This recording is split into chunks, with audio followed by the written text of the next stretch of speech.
there. It's been a while since I've done a video, and I'm hoping to start having more videos more frequently. I've got me a tripod now, and it's a little easier to set my system up here.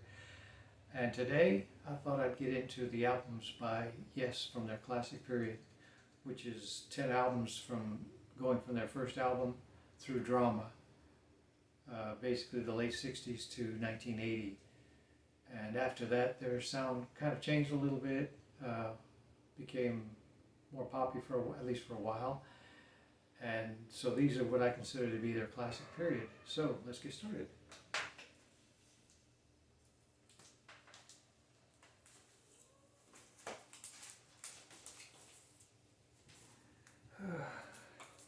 Number 10, Tornado.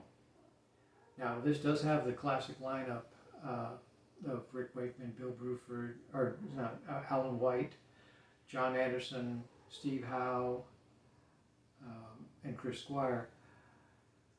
And it's a pretty good album. In fact, I like all these albums, but it's a little bit away from the progressive stuff that they did earlier.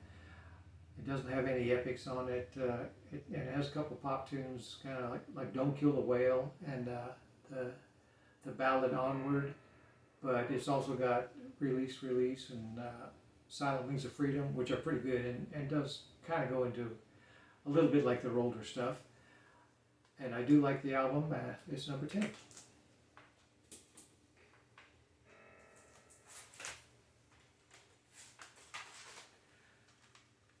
Number 9 is their second album, Time and a Word, which I only have on CD.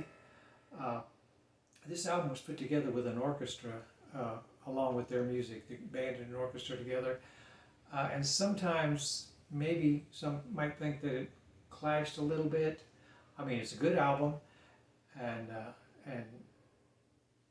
it's got like Time and a Word, Astral Traveler, Every Days. It's got some really good, some good stuff on it.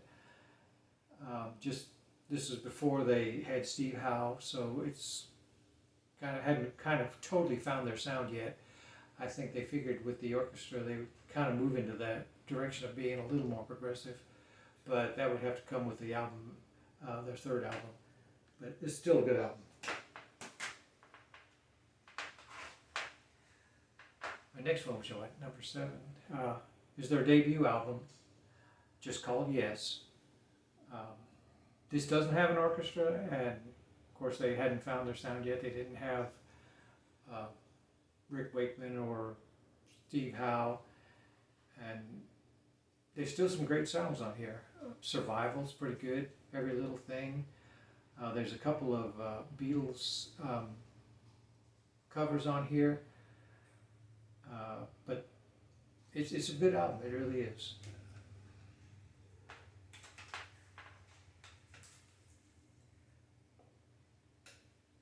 Okay, my next one is Drama. Now, we're really starting to get into the really good stuff here. And notice here they put the Roger Dean artwork on here. This came out in 1980. And although it doesn't have the classic lineup, John Anderson or Rick Wakeman, neither one are on here. So you'd think without the vocalist, their lead vocalist, you'd think it had a completely different sound, but it didn't.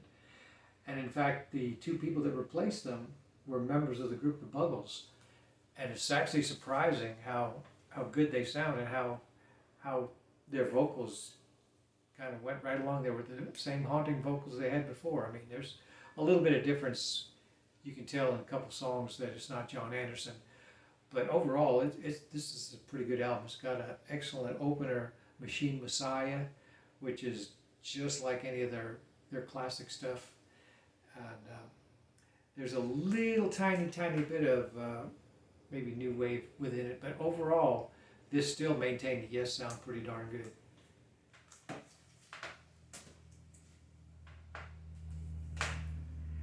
This one, Going for the One, came out in 1976.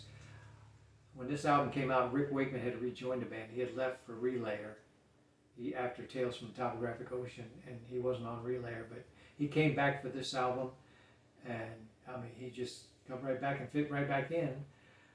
And this album has such a good closer. Awaken is like one of their best epics, maybe second Close to the Edge. Uh, and Wondrous Stories is a great song. Parallels. But overall, this is a really, really excellent album.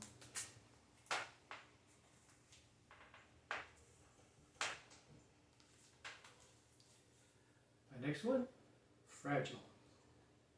Now this is the first one, the debut album with Rick Wakeman. And of course it had Steve Howe on it. It had Bill Bruford, the drummer, instead of Alan White. And it is a really fine album. The main unusual thing about this one is that there's 5 tracks on here of individual solo pieces, mostly really short, by each of the 5 members of the band. And this has the excellent Roundabout hit on it, Long Distance Runaround, and there's a couple of really good, more proggy songs, South Side of the Sky, Heart of the Sunrise. This is a really fine album.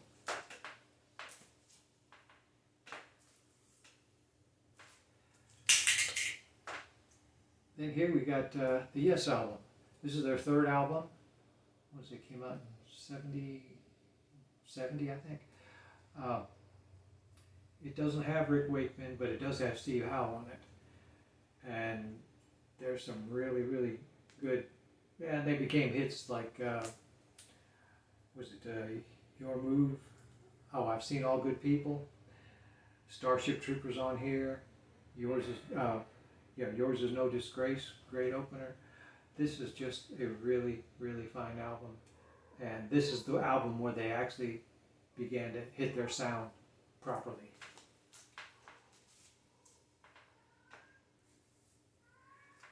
Next is Relayer.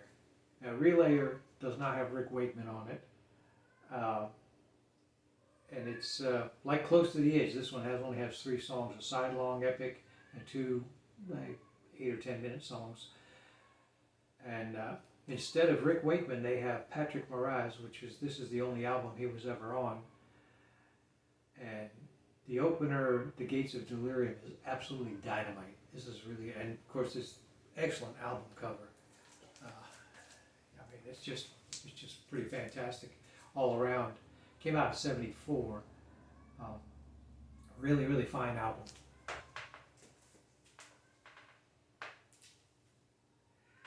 Our top 2 here, Close to the Edge. Now, this one and the next one, I kind of like to flip-flop with once in a while. I mean, sometimes I like this one better, sometimes I like the next one better.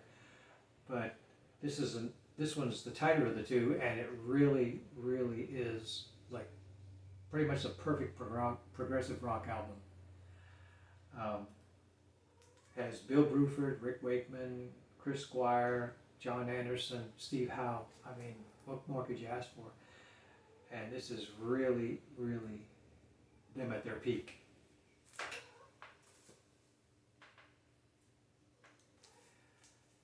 Now, this album is the next album after that. It's a double album.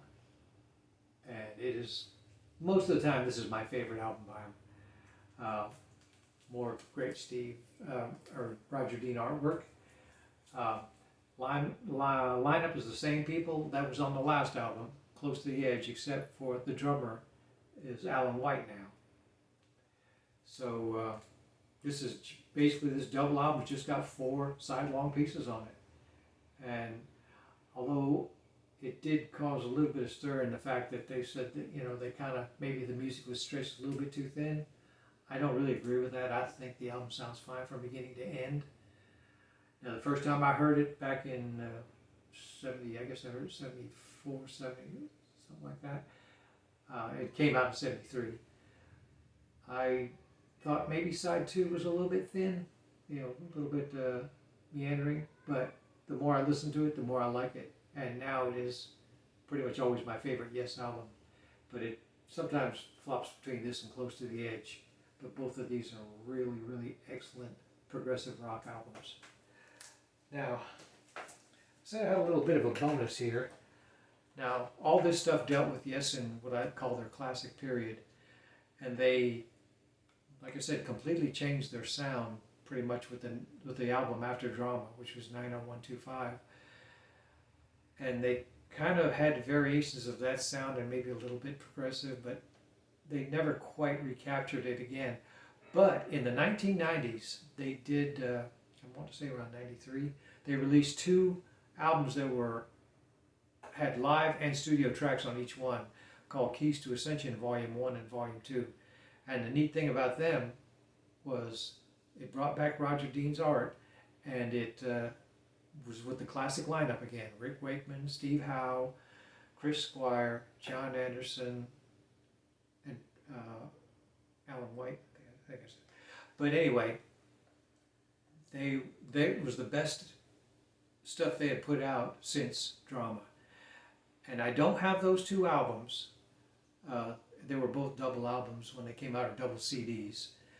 But what I do have is a release of a compilation of all the studio tracks, and it's called Key Studio, and it is probably the best thing that to come out of Yes after Drama.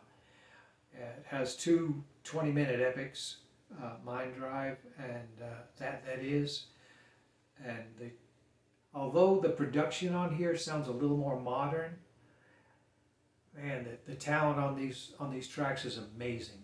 I mean, this is really, really, really good stuff. And like I said, the Keys to Ascension originally was 2 CDs of live and studio tracks together. Well, all the studio tracks are on here. And I have this DVD, Keys to Ascension, which this is all the live tracks. But because it's a DVD, I mean, you see them actually playing. This is actually a video concert of Keys to Ascension. And to me, this is the ultimate package to have of post-Drama Yes. So, I mean, now some of their modern stuff I do like. I actually like Mirror to the Sky, which was their last album. 90125 is pretty good, although I don't think it sounds anything like Yes that you're used to. I mean, the talent's there, but it's a different sound. Magnification was pretty good, and was it The Ladder? They did a couple of not so good albums. Like I didn't like Union very much, Heaven and Earth.